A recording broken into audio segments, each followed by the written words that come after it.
Shalom प्रियजन हो, अनुग्रह प्रार्थना सहभागितेच्या आजच्या या ऑनलाईन उपासनेमध्ये आपणा सगळ्यांचं मनपूर्वक स्वागत. आजच्या उपासनेला सुरुवात करण्यापूर्वी प्रार्थना करूया आणि ही उपासना प्रभूच्या हाती देऊया. प्रार्थना करू. परमदयाळू परमेश्वरा, आम्ही तुझी उपकार स्तुती करतो. सर्व मान महिमा गौरव तुला देतो आणि तुझ्या सानिध्यामध्ये येतो. तुझी दया आहे, कृपा आहे, तुझं प्रेम आहे. म्हणूनच आम्हाला हे धैर्य आहे की आम्ही अशा प्रकारे तुझ्या सानिध्यामध्ये येऊन तुला आबा आणि बापाशी हाक मारू शकतो. प्रभू, आज आम्हाला ही उपासनेची संधी तू दिलेली आहेस. या तुझ्या दयेबद्दल आम्ही तुझे आभार मानतो. ही उपासना आम्ही तुझ्या हातात देतो. तुला विनंती करतो, आज या उपासनेमध्ये आम्हाला तुझ्या समक्षतेचा अनुभव येऊ दे. आज आम्ही तुझी स्तुती आराधना करणार आहोत. त्यावेळी आम्ही मनापासून तुझं गौरव करावं म्हणून तू आमचं सहाय्य कर. प्रभू, तुझं वचन वाचू, तुझ्या वचनातून संदेश ऐकू, यामध्ये तुझी वाणी आम्हाला ऐकता येऊ दे. प्रभू, आम्हाला तुझ्या सहवासाचा अनुभव येऊ दे आणि आमचं जीवन बदलणारा हा अनुभव आम्ही इतरांना देखील द्यावा, यासाठी आमचं सहाय्य कर. आजची सर्व उपासना तुझ्या हातात देतो. ही प्रार्थना येशू आमचा तारणारा त्याच्या नावानं करतो म्हणून तू ऐक. आमेन. प्रियजन हो, चला तर उपकार स्तुती करूया. गीतांजली. आज लंडनहून मोरे कुटुंबीय म्हणजे शर्ली, शेरेल, वैशालीताई आणि सलमान भाऊ हे सर्वजण आपलं स्तुती आराधनेमध्ये पुढारीपण करतायत. येशूने हमें छुडाया है. खरोखर हा आपला अनुभव आहे ना? मग आपणही त्यांच्याबरोबर प्रभूची उपकार स्तुती करूया.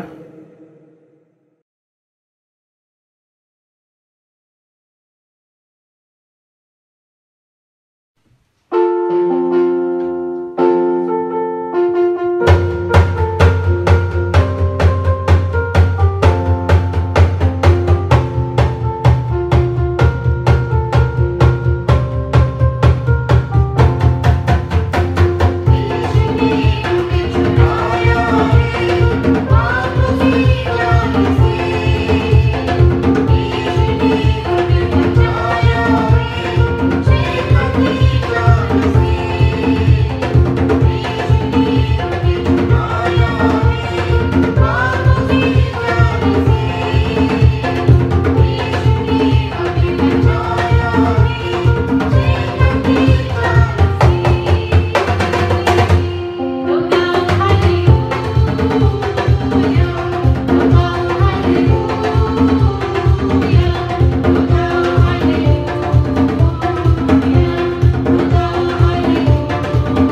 चार्ली, शेरेल, वैशालीताई आणि शलवण भाऊ, तुम्ही सर्वांनी आजच्या सुंदर स्तुतिगीतांमध्ये आमचं पुढारीपण केलं.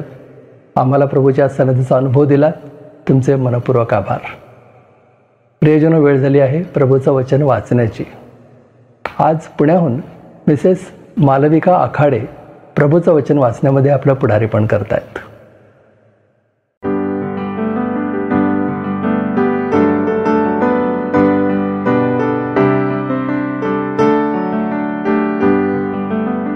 परमेश्वराची स्तुती करते, त्याच्या पवित्र नावाला धन्यवाद देते, कारण पुन्हा एकदा अनुग्रह प्रार्थना फेलोशिप मध्ये शास्त्र वाचन करण्याची संधी मला मिळाली आहे.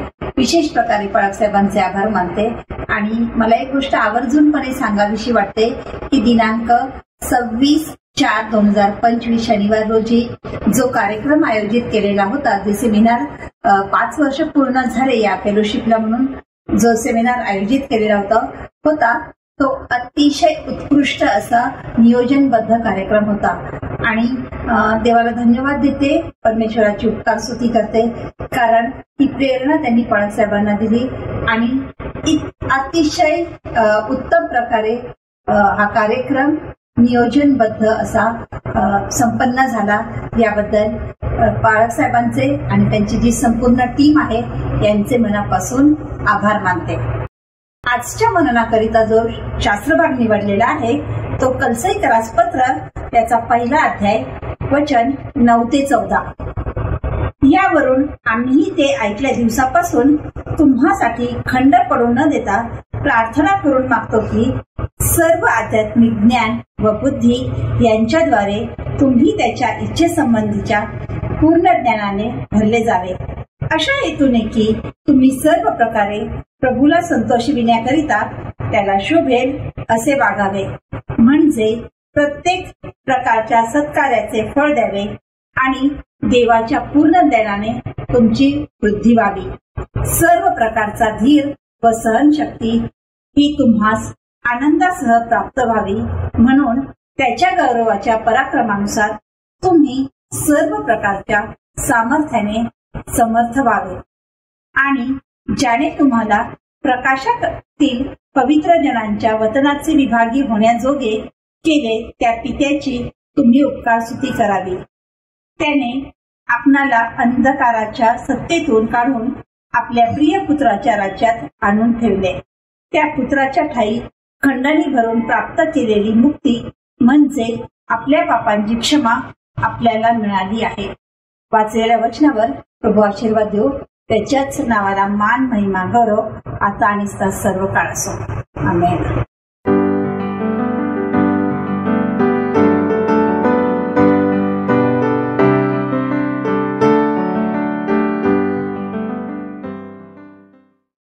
मालविकाताई, अगदी स्पष्टपणे प्रभूचं वचन वाचून आमचं पुढारीपण केलं. तुमचे मनपूर्वक आभार. आता दानार्पणाची वेळ झाली आहे. उपासना संगीतामधून येशू नामाचा जय जयकार करणारं हे गीत गाऊया आणि आपलं दान प्रभूच्या चरणी आणूया.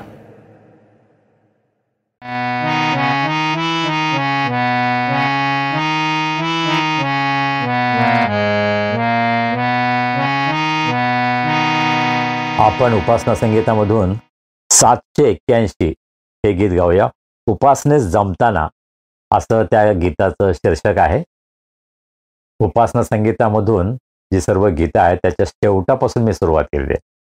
781 जवळजवळ शेवटला आहे. त्यानंतर आपण उलट जाणार आहोत आणि हळूहळू पहिल्या गीतापर्यंत आपण जायचा प्रयत्न करणार आहोत. जितकी जास्त गीतं आपल्याला गाता येतील तितकं गायचा आपण प्रयत्न करूया. जर आपल्यापैकी कोणाला काही गीतं माहीत असतील की जी कोणी गात नाहीत तर माझी आपल्याला विनंती आहे, कृपा करून आपण हे गीत गा आणि ते गीत आम्हाला पाठवा आणि ते गीत आपण आपल्या भक्तीमध्ये त्याचा उपयोग करूया, ते आपण गाऊया आणि आम्ही सर्व नवीन गाणी शिकण्याचा प्रयत्न करूया. या बाबतीमध्ये जर आपण आम्हाला मदत केली तर आम्हाला अतिशय आनंद वाटेल. तर आज आपण 781 हे गीत गाऊया. लहानसं गाणं आहे, खरं म्हणजे कोरस सारखं गायलं जातं, परंतु काय हरकत नाही, आपण हे गाऊया. फार सुंदर गाणं आहे. पिता, पुत्र आणि पवित्र आत्म्याचं गौरव करणारं, त्रैक्य देवाचं गौरव करणारं असं हे गाणं आहे. आणि हे गीत गात असताना आपण आपली दानं, आपली अर्पणं प्रभूला सादर करूया. या हो या जय जयकार कराया माझा विश्वासा या हो या जय जयकार कराया माझा विश्वासा विश्वासा त्या जगदुद्धाराचा माझा येशूचा विश्वासा त्या जगदुद्धाराचा माझा येशूचा या हो या जय जयकार कराया माझा विश्वासा येशूचा देवाच्या शब्दाचा माझा देवाचा येशूचा देवाच्या शब्दाचा माझा देवाचा या हो या जय जयकार कराया माझा विश्वासा देवाचा राजांच्या राजाचा माझा बापाचा देवाचा राजांच्या राजाचा माझा बापाचा या हो या जय जयकार कराया माझा विश्वासा या हो या जय जयकार कराया माझा विश्वासा.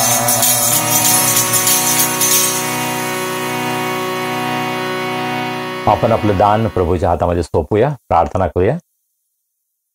हे आमचे अत्यंत प्रेमळ परमेश्वरा, आम्ही तुझे मनापासून उपकार मानतो. आजचा हा सुंदर दिवस तू आम्हाला दिलास. तुझ्या पायाजवळ बसून तुझी स्तुती आराधना करण्यासाठी तू आज आमचं सहाय्य केलंस. प्रभू, तुझे अनेक आशीर्वाद आमच्या जीवनामध्ये तू आम्हाला दिलेले आहेत. त्या सर्व आशीर्वादांची जाणीव ठेवून त्याबद्दल तुझे उपकार मानून प्रभू, अत्यंत अल्पसं दान आज आम्ही तुझ्या भांडारामध्ये आणलं आहे. प्रभू, या दानाचा तू स्वीकार कर. हे दान आशीर्वादित कर. या दानाचा उपयोग मंडळीच्या उन्नतीसाठी, सुवार्ता प्रसारासाठी, गोरगरीब गरजवंत यांच्या गरजा भागवण्यासाठी आणि अनुग्रह प्रेयर फेलोशिप हा संदेश ऐकणाऱ्या प्रत्येकाच्या जीवनामध्ये तुझे अनेक आशीर्वाद त्यांना प्राप्त व्हावेत, यासाठी प्रभू या दानाचा उपयोग होऊ दे, अशी आम्ही तुला विनंती करतो. आम्ही तुझ्या वचनाकडे वळत असताना आम्ही तुझं सहाय्य मागतो. पवित्र आत्म्याच्या द्वारे तुझ्या वचनांचा उलगडा तो आम्हाला कर. तुझी इच्छा आम्हाला समजावी, तुझ्या आज्ञा आम्हाला समजाव्यात, त्याचं पालन आम्ही करावं, यासाठी प्रभू तू आम्हा सर्वांचं सहाय्य कर. आम्ही सर्वजण स्वतःला तुझ्या हातामध्ये सोपवतो. तो आम्हाला चालव. चालणारा प्रभू येशू ख्रिस्त याच्या नावाने आम्ही प्रार्थना करतो म्हणून तो ऐक.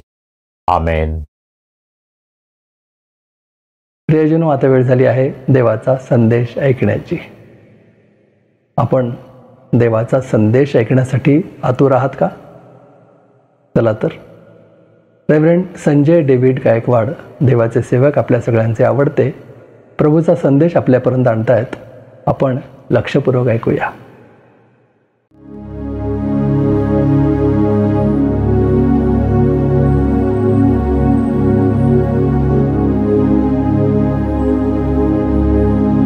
शालोम.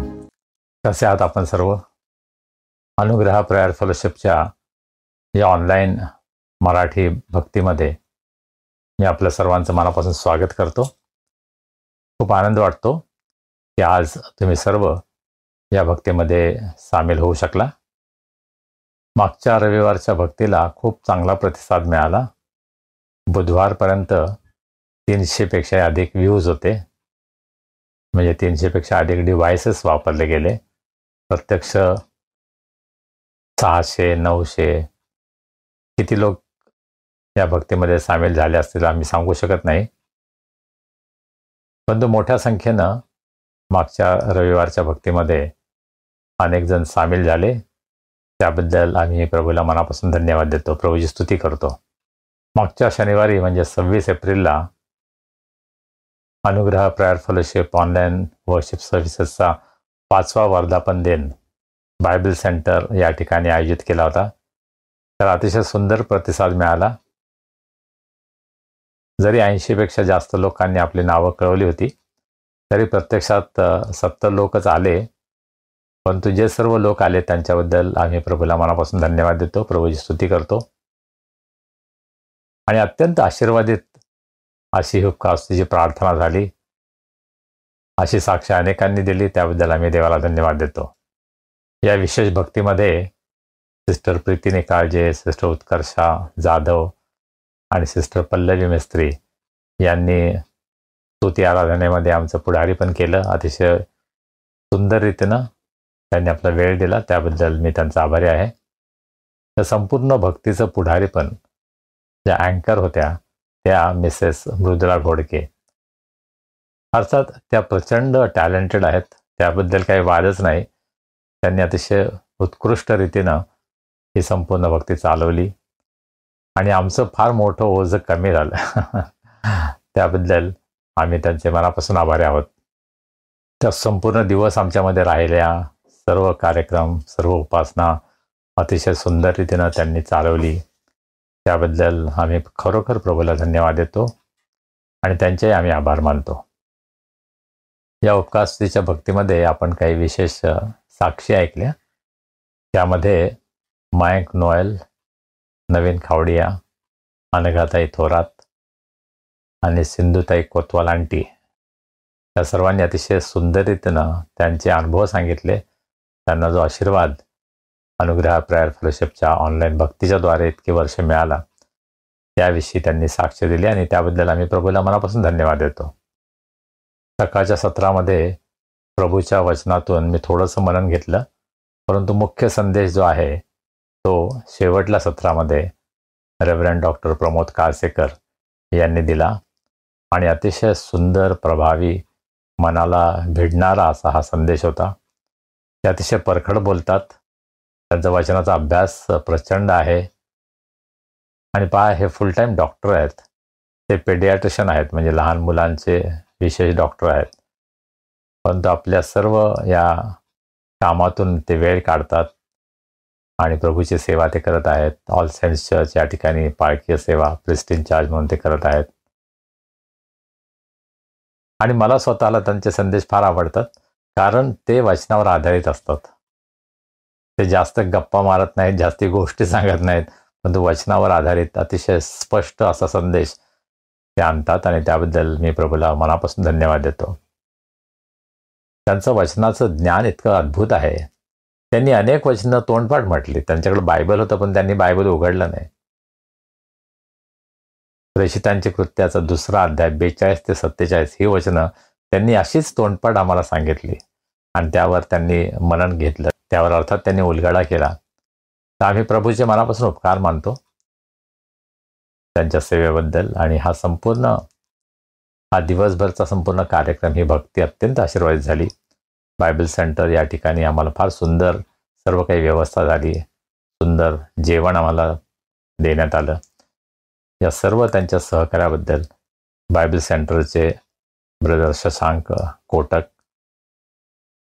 त्याचप्रकारे संजीव काळोखे आणि या सर्वांचे आम्ही मनापासून आभारी आहोत.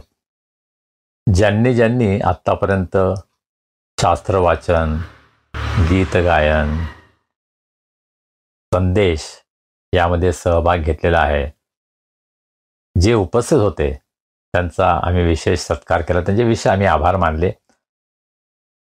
आणि माझी जी पद्धत आहे की आम्ही फुलं, हारतुरे याचा उपयोग करत नाही, परंतु आम्ही पुस्तकं वाटली. प्रत्येक कुटुंबाला आम्ही एक पुस्तक भेट दिलं आणि वेगवेगळ्या लोकांना आम्ही पुस्तकं गिफ्ट्स म्हणून दिले. मुख्य वक्ते जे आहेत त्यांना आपण काही पुस्तकं आणि एक सुंदर रोप आम्ही दिलं, एक प्लांट दिला. आणि त्या प्रकारे मला असं वाटतं आपण आज मंडळांमध्ये, आपल्या संस्थांमध्ये जी काय आपली सत्काराची पद्धत आहे, हार, तुरे, शॉल ह्या गोष्टी थोड्याशा बाजूला करून पर्यावरणाच्या दृष्टिकोनातून चांगल्या गोष्टी काय आहेत, सदैव टिकणाऱ्या गोष्टी कोणत्या आहेत. कदाचित एखादा बुके देण्यासाठी 200, 300, 500 रुपयांपर्यंत लोक खर्च करतात. पण तेच तुम्ही त्या किमतीचं पुस्तक घेतलं तर ते आयुष्यभर त्यांच्याबरोबर राहतं. ते स्वतः वाचू शकतात, अभ्यास करू शकतात. त्यांच्या कुटुंबासाठी आणि सर्वांसाठी ते पुस्तक आशीर्वादाचं कारण ठरू शकतं. आणि म्हणून माझी विनंती आहे, जेव्हा जेव्हा आपल्या मंडळीमध्ये, आपल्या संस्थेमध्ये आपण कोणाचे स्वागत करता, सत्कार करता, त्यावेळेस फुलांचे गुच्छ आणि हारतोरे यावर खर्च करण्यापेक्षा जे कदाचित काही तासाने फेकले जातात, पडून राहतात, कचरा होतो, त्याऐवजी जर तुम्ही पुस्तकं दिली, प्लांट्स जर दिले, रोपं दिले, तर ती रोपं कदाचित काही दिवस तरी त्या घरामध्ये राहतील. आणि पर्यावरणाच्या दृष्टिकोनातून आम्ही कसं एखादी चांगली गोष्ट करायला पाहिजे, त्या दृष्टिकोनातून मला असं वाटतं की आपण विचार करायला हवा. आमची मुलगी अनुग्रहा ही पर्यावरणाच्या क्षेत्रामध्ये काम करते. तिचं ते पॅशन आहे आणि त्याचा प्रभाव आमच्यावर सुद्धा झाला आहे. आणि आम्हाला असं वाटतं की प्रत्येक ख्रिस्ती कुटुंबामध्ये याचा प्रसार व्हायला पाहिजे की पर्यावरणाचं संतुलन, संरक्षण कशा रीतीने आपल्याला करता येईल. प्लास्टिक, कागद यांचा कमीत कमी वापर आपल्याला कसा करता येईल या दृष्टिकोनातून सुद्धा आम्ही विचार करण्याची गरज आहे. मंडळीतील पालक, पुढारी यांनी विशेष विचार करावा आणि या बाबतीमध्ये प्रबोधनाची गरज आहे. मंडळीमध्ये आपण या गोष्टी बोलायला पाहिजे. अशा कोणत्या गोष्टी आम्ही आपल्या समाजामध्ये करतो की ज्यामुळं पर्यावरणाचा नाश होतो, पर्यावरणाला आम्ही नुकसान पोहोचवतो, त्या गोष्टी जर आम्हाला टाळता आल्या. आणि सोपं आहे नाही का, फार मोठी गोष्ट करायची नाही आहे, परंतु ह्या लहान लहान गोष्टीतून आपण पर्यावरणाचं संरक्षण करू शकतो. आणि ही देवाची आज्ञा आहे. जो निसर्ग देवाने आम्हाला दिलेला आहे तो अतिशय सुंदर आहे, परंतु त्या निसर्गाचा नाश सर्वत्र होत आहे हे आपण पाहतो. आणि म्हणून तो कसा थांबवता येईल या दृष्टिकोनातून ख्रिस्ती विश्वासणारे या नात्यानं मला असं वाटतं आमची ही जबाबदारी आहे. आणि हा थोडासा लहानसा प्रयत्न आहे, परंतु तो अनेकांपर्यंत पोहोचवावा ही माझी मनीषा आहे, इच्छा आहे. आमच्या वर्धापन दिनाच्या या भक्तीला जे प्रत्यक्ष येऊ शकले नाहीत त्यांना आपल्या घरात बसून सुद्धा या भक्तीमध्ये सहभागी होता आलं. आणि त्याविषयी ब्रदर सॅमसन सोरटे, ब्रदर विजय विस्पुते, डॉक्टर MM राव यांनी फार चांगल्या प्रतिक्रिया दिल्या की आम्हाला आमच्या घरात बसून सुद्धा या भक्तीमध्ये सहभागी होता आलं, ही पाहता आली. आणि याबद्दल सुद्धा आम्ही प्रभूचे उपकार मानतो, प्रभूची स्तुती करतो. मागच्या रविवारच्या भक्तीमध्ये सिस्टर पल्लवी मिस्त्री यांनी अतिशय सुंदर गाणी गायली. आणि शनिवारच्या उपकासाच्या प्रार्थनेमध्ये सुद्धा त्यांनी आणि साक्षी या दोघींनी अतिशय सुंदर उपकास्तीमध्ये आमचं पुढारी पण केलं. त्यांच्या समर्पणाबद्दल, त्यांना देवानं जे सुंदर दान दिलेलं आहे त्याचा उपयोग ते करत आहेत, त्याबद्दल या कुटुंबाचे आम्ही मनापासून आभारी आहोत. मागच्या रविवारचा जो शास्त्रभाग आहे त्याचं वाचन मिसेस सिंधुताई कोतवाल आंटी आम्ही त्यांना म्हणतो, ज्या पुण्यातील अत्यंत सुप्रसिद्ध सेंट अँड्रूज गर्ल्स स्कूल या विद्यालयामध्ये त्यांनी 35 वर्ष सेवा केली आणि अनेक वर्ष त्या प्राचार्य होत्या. आणि त्यांच्या या सेवेबद्दल आम्ही प्रभूला धन्यवाद देतो. आणि त्यांचा 90वा वाढदिवस आम्ही शनिवारच्या उपकासाच्या प्रार्थनेमध्ये आम्ही साजरा केला. आणि आम्हाला खूप आनंद वाटतो की त्या आमच्याबरोबर आहेत, आमच्या सहभागितेमध्ये आहेत. आम्हाला त्यांच्याकडून खूप उत्तेजन मिळतं, आम्हाला खूप आधार वाटतो. आपल्यामध्ये जे ज्येष्ठ असतात ना, ते आपल्यावर ओझं असतात, त्यांचा आम्हाला त्रास नाही वाटत. उलट त्यांच्यामुळे आम्हाला खूप उत्तेजन मिळतं, आम्हाला खूप शिकायला मिळतं. त्यांच्याकडे इतका मोठा खजिना आहे अनुभवाचा, ज्ञानाचा. आणि त्याच्यातून थोडं जरी आम्हाला मिळालं तर आम्ही स्वतःला खूप आशीर्वादित समजतो. आणि नेहमी आमची त्यांची भेट होते, त्यांच्या घरामध्ये आम्ही बायबल स्टडी घेतो. आणि त्यामुळं त्यांच्याकडून आम्हाला खूप आशीर्वाद मिळतो आणि त्यांच्याबद्दल आम्ही प्रभूला मनापासून धन्यवाद देतो. 1 मे हा दिवस संपूर्ण जगामध्ये कामगार दिन किंवा लेबर डे म्हणून साजरा केला जातो. आणि जो कामगार वर्ग आहे त्यांना या दिवसामध्ये विशेष महत्त्व दिलं जातं. आणि हा सुट्टीचा दिवस असतो. महाराष्ट्रामध्ये 1 मे हा महाराष्ट्र दिन, महाराष्ट्र राज्याची स्थापना ज्या दिवशी झाली त्या दिवसाची आठवण म्हणून 1 मे हा दिवस साजरा केला जातो. आणि म्हणून तुम्हा सर्वांना लेबर डेच्या शुभेच्छा, कामगार दिनाच्या शुभेच्छा. त्याचबरोबर महाराष्ट्र दिनाच्या शुभेच्छा. महाराष्ट्रासाठी आपण प्रार्थना करूया. देवानं या राज्यावर आशीर्वाद पाठवावा. या राज्यासमोर जे प्रश्न आहेत, समस्या आहेत, ते दूर करण्यासाठी जे राज्यकर्ते आहेत त्यांना विशेष ज्ञान, कृपा पुरवावी, यासाठी प्रार्थना करूया. एकमेकांमध्ये शांती, बंधुभाव, सलोखा असावा, समृद्धी असावी, सर्वांना भरपूर प्यायला पाणी, अन्न मिळावं, सर्वांना उत्तम आरोग्य लाभावं, यासाठी महाराष्ट्र राज्यासाठी आपण प्रार्थना करूया. तर आपण प्रभूच्या वचनाकडे वळूया. कलस्सेकरास पत्राचा पहिला अध्याय 9वं वचन.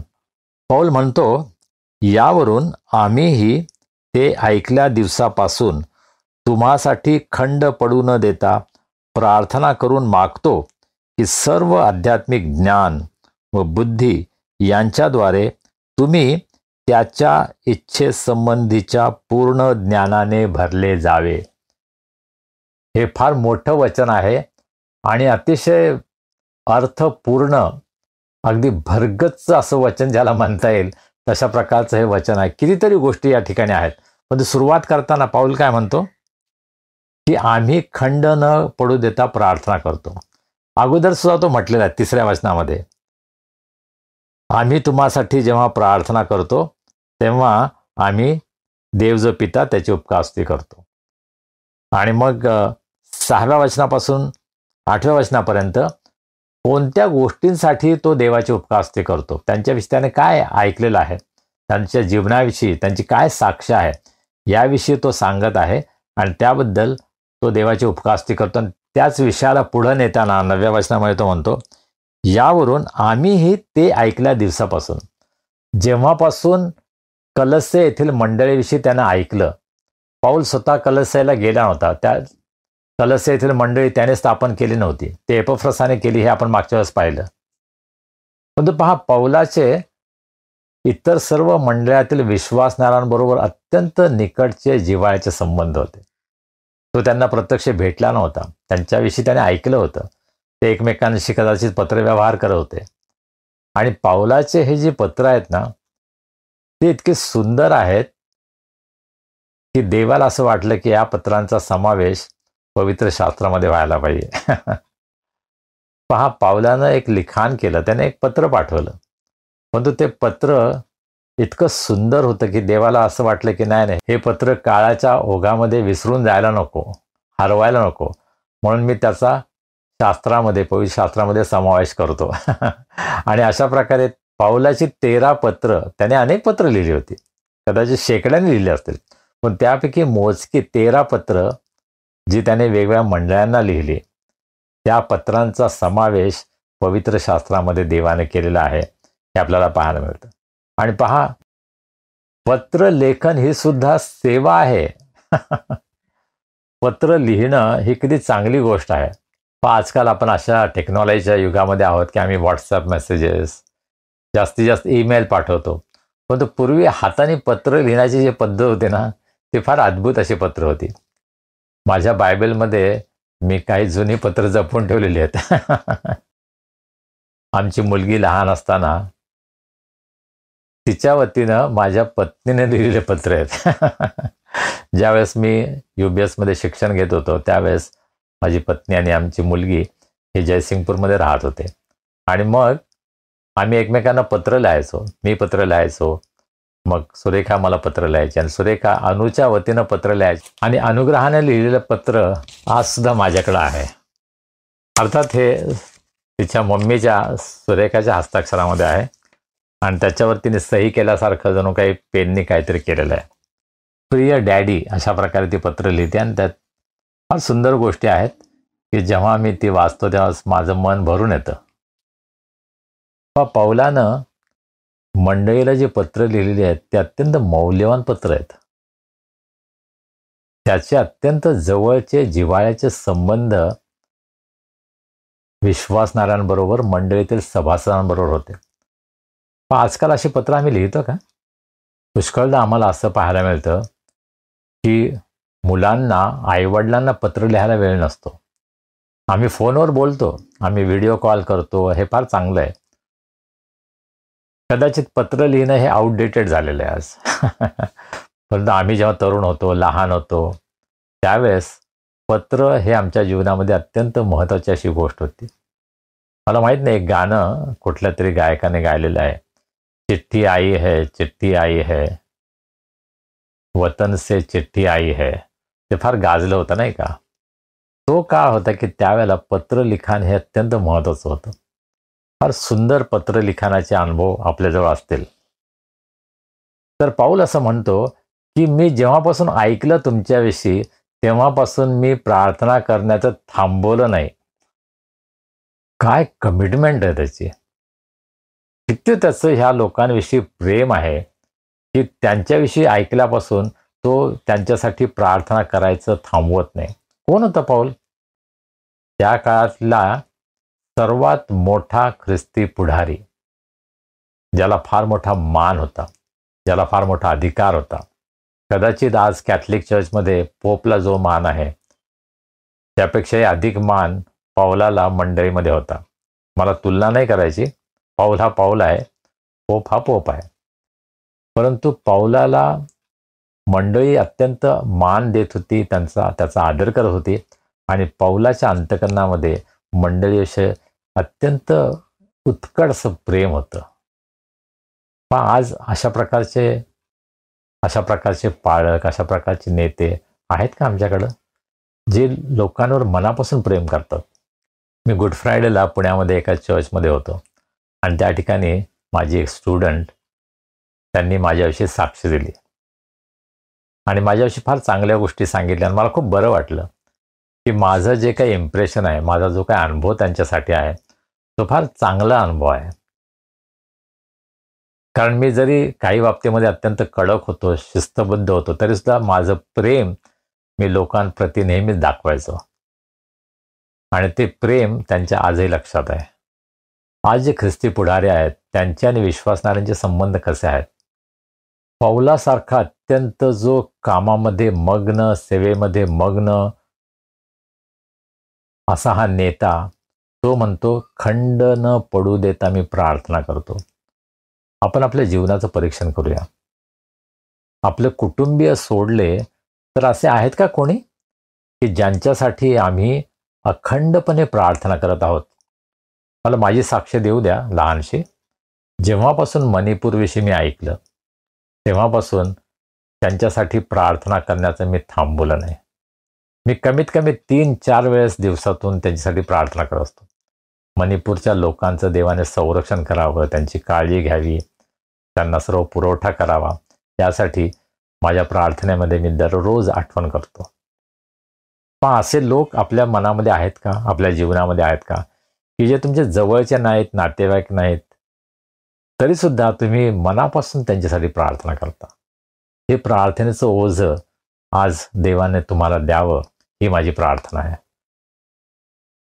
आणि मग या प्रार्थनेमध्ये पाऊल म्हणतो की मी काहीतरी मागतो. पाऊलानं लोकांकडून कधी अपेक्षा केली नाही, मागितलं नाही. तो म्हणतो मी स्वतःच्या हाताने काम करतो आणि माझे पैसे कमवतो आणि मी त्याच्यावर अवलंबून राहतो. मी लोकांकडून दानाची अपेक्षा करत नाही, असं पाऊल म्हणतो. परंतु तो काय मागतो प्रार्थनेमध्ये?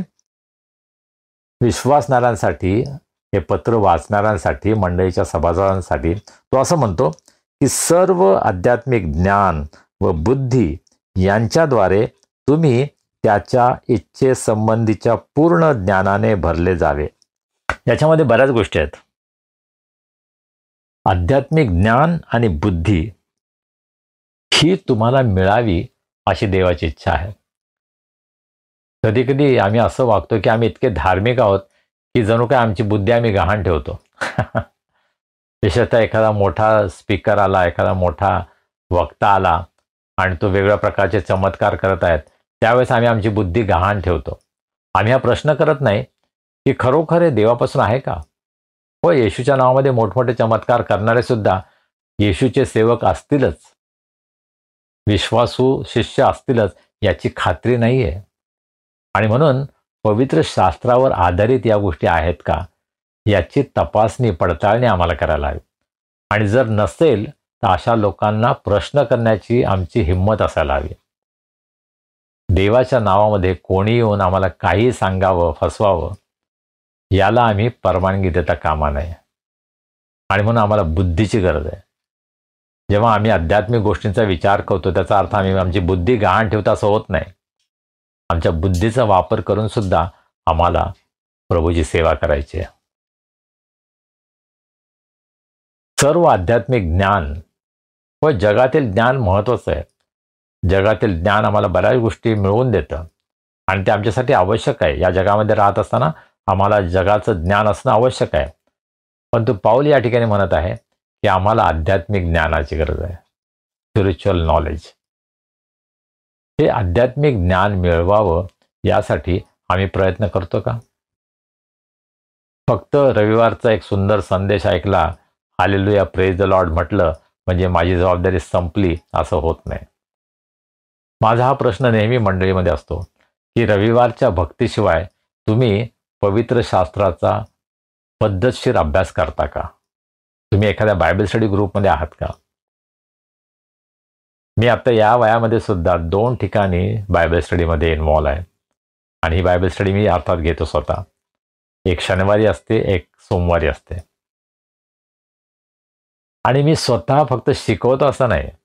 मागच्या सोमवारी जेव्हा मी बायबल स्टडी घेतला त्यावेळेस त्या ठिकाणी एक रिटायर्ड कस्टम्सचे सुपरिटेंडेंट होते आणि असे सर्व मोठमोठे लोक त्या बायबल स्टडीमध्ये आहेत. परंतु मी त्या ठिकाणी त्यांना हेच सांगितलं की मी बायबल टीचर आहे, मी तुम्हाला शिकवावं अशी माझी पात्रता आहे असं मी समजत नाही. परंतु मी या ठिकाणी तुमचा समन्वयक आहे. आपण सर्व मिळून शिकूया. मी फक्त थोडंसं एक चालना देतो, मी कदाचित पुढारी पण करतो, परंतु मी शिकवतो असं नाही. आमचा शिक्षक पवित्र आत्मा आहे. आणि पहा, हा संदेश ऐकत असताना सुद्धा हा विचार आपण मनात ठेवूया की मला संजय गायकवाडकडून नाही शिकायचं मला पवित्र आत्म्यापासून शिकायचं आहे. पवित्र आत्मा हा माझा शिक्षक आहे. होय, संजय गायकवाडचा उपयोग देव करून घेत असेल, पण तो एक साधन आहे, तो मर्त्य मानव आहे, त्यापेक्षा जास्त काही नाही म्हणून माणसाला महत्त्व देऊ नका. 26 एप्रिलला जी उपकास्तीची प्रार्थना झाली त्याच्या मुख्य ज्या अँकर होत्या मिसेस मृदुला घोडके, त्यांना मी सांगितलं माझं नाव जास्ती घ्यायचं नाही पण त्यांनी पुन्हा आणि पुन्हा माझं कौतुक केलं. आता त्यांच्या बाबतीमध्ये तो मनाचा त्यांचा मोठेपणा आहे की त्यांना जो काही अनुभव आलेला आहे, त्यांना जे काही पाहायला मिळतं त्यावरून त्या माझं कौतुक करत होत्या आणि त्यामध्ये काय कदाचित काही अयोग्य नाही. परंतु मी एक पुढारी या नात्यानं मला असं वाटतं की लोकांनी माझ्याविषयी जास्ती बोलू नये. लोकांनी येशूविषयी जास्त बोलायला पाहिजे, देवपित्याविषयी बोलायला पाहिजे, पवित्र आत्म्याविषयी बोलायला पाहिजे. कारण तो आमचा मार्गदर्शक आहे, तो आमचा शिक्षक आहे, तो आमचा गुरु आहे, तो आमचा प्रभू आहे. आणि म्हणून सर्व गौरव आपण त्याला द्यायला शिकायला पाहिजे. आम्हाला आध्यात्मिक ज्ञान हवं आहे, आम्हाला बुद्धी हवी आहे आणि त्यासाठी पाऊल प्रार्थना करत आहेत. तो त्यांच्यासाठी कलस येथील मंडळीसाठी ते मागत आहे. पुढे जाऊन पाऊल असं म्हणतो की सर्व आध्यात्मिक ज्ञान व बुद्धी यांच्याद्वारे तुम्ही त्याच्या इच्छेसंबंधीच्या पूर्ण ज्ञानाने भरले जावे. त्याच्या इच्छेसंबंधीच्या म्हणजे देवाच्या इच्छेसंबंधीच्या पूर्ण ज्ञानाने भरले जावे. पाऊल ही प्रार्थना करत आहे की प्रत्येक विश्वासणाऱ्यानं देवाच्या ज्ञानानं भरलं जावं. आणि हे ज्ञान अर्धवट ज्ञान नाही, पूर्ण ज्ञान, देवाचं पूर्ण ज्ञान आम्हाला मिळावं यासाठी आपण प्रयत्न करायला हवा. आणि ते केवळ रविवारच्या भक्तीतून मिळणार नाही, त्यासाठी आम्हाला अधिक प्रयत्न करावे लागतील. देवाच्या इच्छेसंबंधीच्या पूर्ण ज्ञानाने, फार गूढ, अतिशय सखोल असा हा विचार आहे. देवाच्या इच्छेसंबंधीचं पूर्ण ज्ञान. आमच्यापैकी कोणाला असं म्हणता येईल का की देवाच्या इच्छेसंबंधीचं पूर्ण ज्ञान मला झालं आहे? नाही किती महान सेवक असू द्या, किती मोठा, किती विद्वान कोणी असू द्या, पण त्याला खात्रीपूर्वक असं सांगता येणार नाही की मला देवाचं पूर्ण ज्ञान आहे मला इथून पुढे काही शिकण्याची गरज नाही. जोपर्यंत आम्ही या जगामध्ये आहोत तोपर्यंत आम्ही अपूर्णच राहणार आहोत. ज्यावेळेस आमची आणि देवाची भेट होईल, येशूची आणि आमची भेट होईल, तेव्हा त्याच्या पूर्ण ज्ञानाने तो आम्हाला भरेल. परंतु ही प्रक्रिया आहे, या प्रक्रियेमध्ये आम्हाला पुढे जायचं आहे. माझा प्रश्न आपल्या सर्वांसाठी हा आहे की तुमच्या जन्मापासून आजपर्यंत किंवा तुम्हाला येशूची ओळख झाली तारणार म्हणून, तेव्हापासून आजपर्यंत या देवाच्या ज्ञानामध्ये तुम्ही वाढले आहात का? तुमची वाढ होत आहे का? त्याचं मोजमाप तुम्हाला करता येईल का? की आजही तुम्ही फक्त प्रभूची प्रार्थना, 23वा स्तोत्र, 100वा स्तोत्र, प्रेषितांचा मातंगीकार याच गोष्टीवर थांबलेला आहात. त्याच्या पलीकडे तुम्ही गेला नाहीत. तुमची आध्यात्मिक वाढ झालेली नाही. आध्यात्मिक ज्ञानामध्ये तुमची प्रगती झालेली नाही, वाढ झालेली नाही. हे कदाचित तुमच्या जीवनामधून तुम्ही इतरांना दाखवत आहात. आपण स्वतः किती बोललो की मला बायबल माहीत आहे, मला हे माहीत आहे, ते माहीत आहे, परंतु तुमच्या जीवनाकडे पाहून लोकांना याची खात्री पडली पाहिजे की देवाच्या ज्ञानामध्ये वाढणारी ही व्यक्ती आहे, हा पुरुष आहे, ही स्त्री आहे. पौल अशी प्रार्थना करतोय की कलस येथील मंडळीनं, विश्वासणाऱ्यांनी देवाच्या इच्छेसंबंधीच्या पूर्ण ज्ञानानं भरलं जावं. देवाची इच्छा काय आहे, ती परिपूर्ण इच्छा काय आहे, हे समजून घेण्याचा आपण प्रयत्न केला आहे का? हा प्रश्न आपल्याला स्वतःला विचारायला हवा. माझ्या स्वतःच्या जीवनामध्ये मी खरोखर देवाची इच्छा काय आहे हे समजून घेण्याचा कधी प्रयत्न केला आहे का? मला असं वाटतं मी बायबल वाचतो, मी प्रार्थना करतो, मी गाणे गातो, मी दान देतो, मी कदाचित संदेश देतो, अनेक गोष्टी मी करतो आणि त्यामुळं मी देवाच्या इच्छेमध्ये आहे. नाही. या सर्व गोष्टी करत असताना सुद्धा कदाचित देवाच्या इच्छेमध्ये तुम्ही वाढत नाहीये. आणि म्हणून आपण पाहतो की मोठमोठे ख्रिस्ती पुढारी कशा प्रकारे त्यांचं अधपतन होतं, पण देवाची इच्छा ते समजून घेत नाहीत.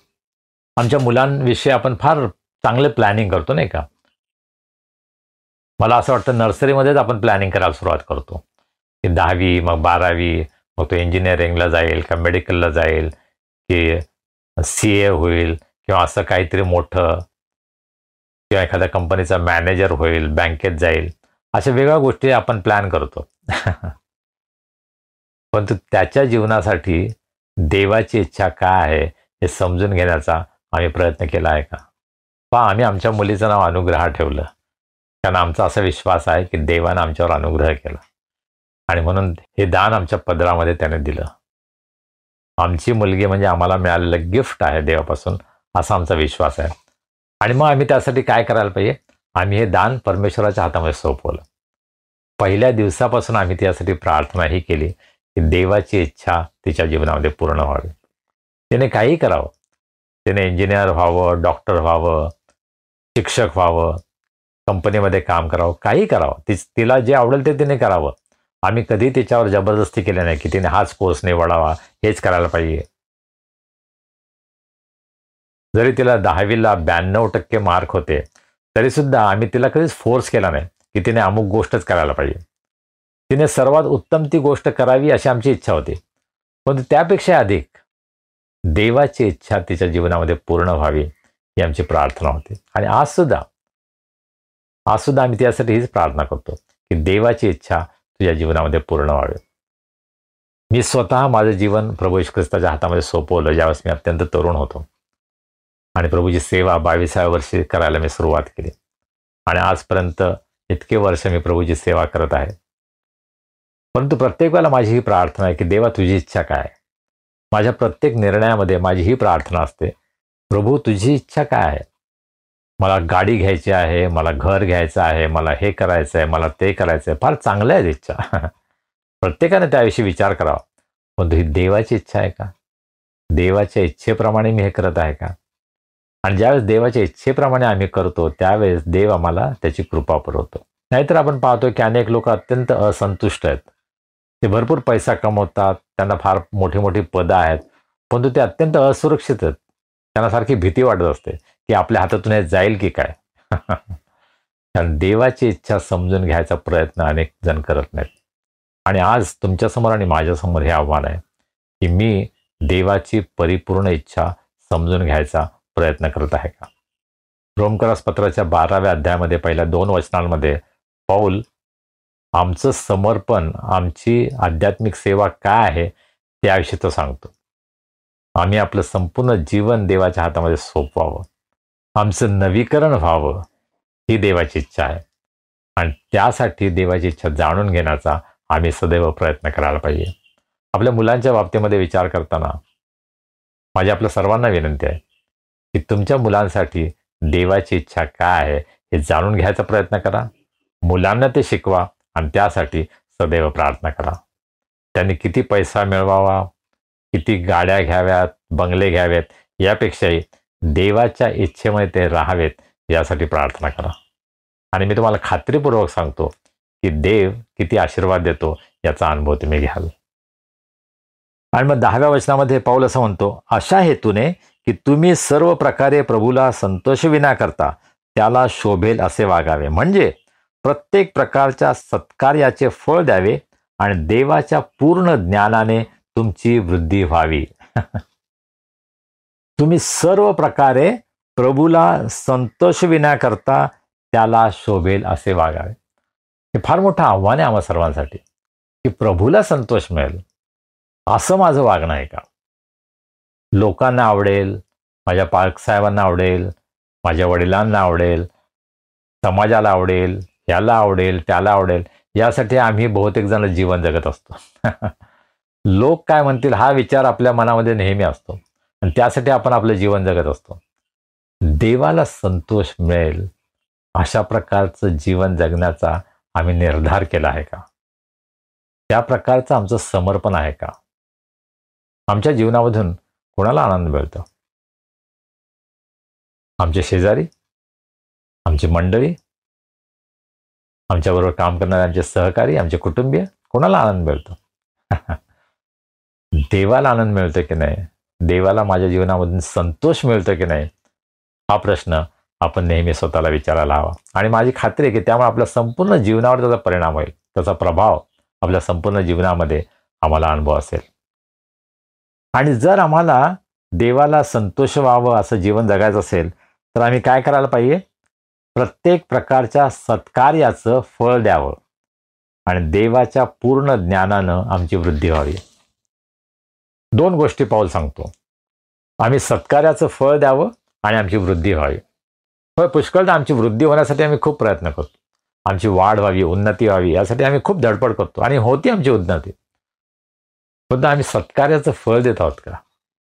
मग केवळ सत्कार्य म्हणून नाही, परंतु हे देवाच्या आत्म्याचं फळ आहे का? पवित्र आत्म्याच्या फळाविषयी आपण गलती 5:22 आणि 23 या ठिकाणी वाचतो. हे पवित्र आत्म्याचे फळ नाहीत, पवित्र आत्म्याचं फळ आहे. 9 वेगवेगळे अंश असलेलं हे एक फळ आहे. ते आम्हा प्रत्येकाच्या जीवनामध्ये दिसावं अशी देवाची इच्छा आहे. आमचं तारण व्हावं, आमच्या पापांची क्षमा व्हावी, आम्हाला सार्वकालिक जीवन मिळावं म्हणून आम्हाला सत्कार्य नाही करायचं. ज्या भूमीमध्ये आम्ही राहतो, ज्या संस्कृतीमध्ये आपण राहतो, त्या संस्कृतीमध्ये हा विचार आहे की जितकं आम्ही चांगलं सत्कार्य करू तितकं आम्हाला पुण्य मिळेल, तितकं आम्हाला देवाजवळ जाण्याचा चांगला चान्स आहे. आम्हाला मोक्ष मिळू शकेल. पण ते पवित्र शास्त्र काय शिकवतं? आमच्या सत्कार्याने आम्हाला काय मिळणार नाही, कृपेनेच विश्वासाच्या द्वारे आमचं तारण होतं. ही देवाची कृपा आहे. केवळ विश्वासाच्या द्वारे आमचं तारण होतं. त्यासाठी आम्हाला काही करावं लागत नाही. जे करायचं ते प्रभू येशू ख्रिस्ताने वधस्तंभावर पूर्ण केलेलं आहे.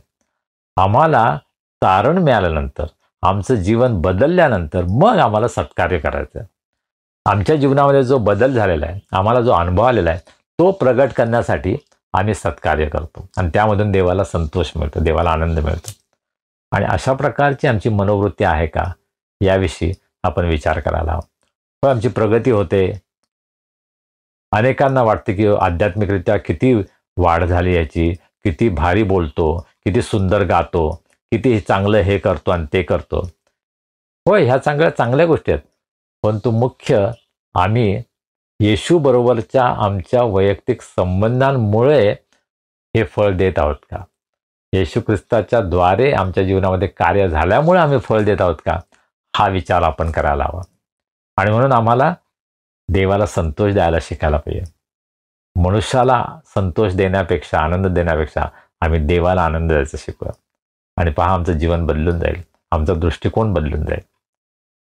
आपण देवाला समोर ठेवूया, त्याच्यासाठी जीवन जगण्याचा प्रयत्न करूया. आणि जेव्हा आम्ही सत्काराचं फळ देऊ तेव्हा आपोआपच आमची आध्यात्मिक वाढ होईल आणि जगाला आमच्या जीवनामधून अतिशय सुंदर साक्ष मिळेल. देव आम्हा सर्वांना त्याची कृपा पुरवो.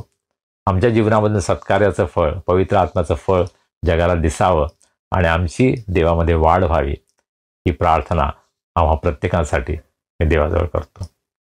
आमेन. प्रार्थना करूया. सर्व समर्थ जिवंत प्रभुदेवा, आम्ही तुझे मनापासून उपकार मानतो. आजचा सुंदर दिवस आम्हाला दिलास, आमचा सांभाळ केलास, आमचं संरक्षण केलंस, आम्हाला पुरवठा केलास. प्रभू, तुझ्या विश्वासूपणाबद्दल, चांगुलपणाबद्दल आम्ही मनापासून तुला धन्यवाद देतो. आज तुझ्या वचनाबद्दल आम्ही जे काही पाहिलं आहे प्रभू, त्याबद्दल आम्ही तुझे उपकार मानतो. आम्ही हे कबूल करतो की आमच्या प्रार्थनामय जीवनामध्ये आम्ही कमी पडलो आहोत. आम्ही इतरांसाठी जेवढी प्रार्थना करायला हवी ती आम्ही केली नाही. प्रभू, त्याबद्दल आम्हाला तू क्षमा कर. आमच्या उदासीनतेबद्दल, आमच्या आळशीपणाबद्दल तू आम्हाला क्षमा कर. आम्ही अधिक आणि अधिक वेळ प्रार्थनेमध्ये घालवावा, तुझ्या वचनाचा अभ्यास करावा, सत्कार्याचं फळ आमच्या जीवनामधून इतरांना दिसावं, अशा प्रकारचा अनुग्रह तो आमच्यावर कर. तुझी कृपा तो आम्हाला दे. आज आमच्यामध्ये जे कोणी निराश आहेत, दुःखी आहेत, आजारी आहेत, संकटात आहेत प्रभू, आम्ही त्यांना तुझ्या दासनासमोर उंच करतो. आज त्यांची भेट घे, त्यांना स्पर्श कर, त्यांना आरोग्य दे. तुझी शांती, तुझी प्रीती याचा अनुभव त्यांच्या जीवनामध्ये त्यांना येऊ दे.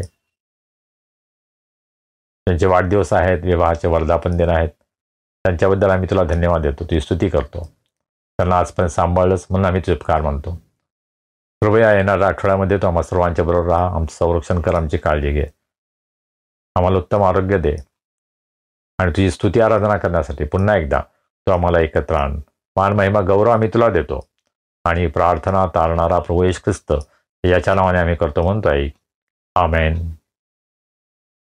प्रभूने शिकवलेली प्रार्थना करूया. हे आमच्या स्वर्गातील पित्या, तुझे नाम पवित्र मानले जाओ, तुझे राज्य येवो, जसे स्वर्गात तसे पृथ्वीवरही तुझ्या इच्छेप्रमाणे हो.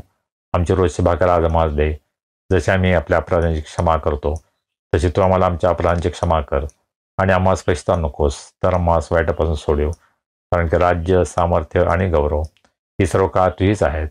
आमेन. आणि आता देवी बापाची प्रीती, प्रभू येशू ख्रिस्ताची कृपा, पवित्र आत्म्याची सहभागिता, शांती, आनंद आणि आरोग्य आम्हा सर्वांसह, आमच्या कुटुंबाबरोबर, देवाच्या सर्व लोकांबरोबर आता आणि सदा सर्व काळ असो. आमेन. देवा